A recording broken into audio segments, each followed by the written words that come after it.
prediction of the death of Haram bint Milhan.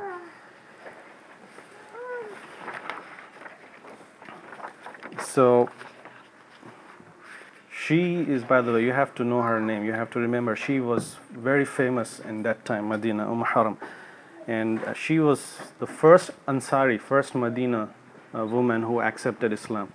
Okay, and he was very famous in the sense she held very high position among women. Everybody knew her, and she was known for all good qualities. Her piety, her God-fearing nature, and also very wise and kind and very generous person. So she was also a sister of Sulaim as well. Sulaim we covered many times till now, right? All those miracles that happened with the food and all those things. She was a sister. Rasulullah ﷺ was very much attached with this family, and especially her husband's name was Ubadah ibn Samit, and Rasulullah ﷺ felt a lot of pity for her because if you remember in the Bir of Mauna how Muslims became shaheed, 2 of her brothers got shaheed in that one.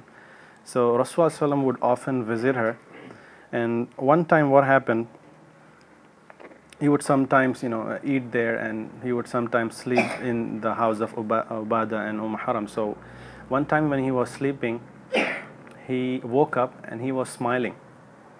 So Haram radiallahu anha, she asked, Ya Rasulullah, what makes you smile?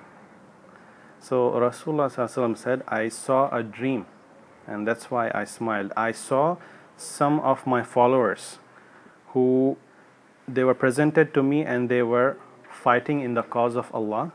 They were making jihad, and they were amidst the sea, in the middle of the sea, and they were like kings on the thrones. So that what caused me to smile. So Haram radiallahu anha, she was so smart, she immediately said, Ya Rasulullah, make dua to me that I am amongst them. She's a woman, and she's basically saying, I want shahada and I want to be part of those group of fighters. So Rasulullah ﷺ made dua for her. Ya Allah, make her among those people. Then he slept again, and then after some time he woke up again, and again same thing, he was smiling, and he mentioned that this time also some of my followers presented to me, and they were like fighters, and repeated the same dreams. And Haram again made the same request, Ya Rasulullah ﷺ, make me among those. Pray to Allah that make me amongst those. Rasulullah ﷺ said that, no, you are from the first batch that I made. You are confirmed. The dua is accepted. You are from the first batch, the first dua. So exactly this is what happened. In 27th Hijri year, when it was the time of Uthman radiallahu anhu's Khilafah, Muslims never went outside of traveling in the sea. It was the first time. And Muawiyah radiallahu anhu, he was the military commander at that time. He was given the permission to go to this island of Cyprus and conquer the lands and fight for the sake of Islam.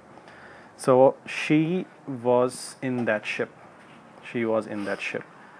And she had a mule as well that she carried.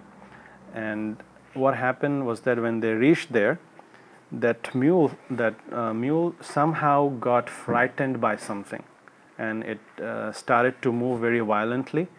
Because of that, Haram fell from there, and she received a very serious injury on her neck that caused her death, and she became shaheed. So now she is like it's not a regular death, because when you are going in the path of Allah, in the path of jihad, you are considered like a fighter, even though you might be a nurse or whatever.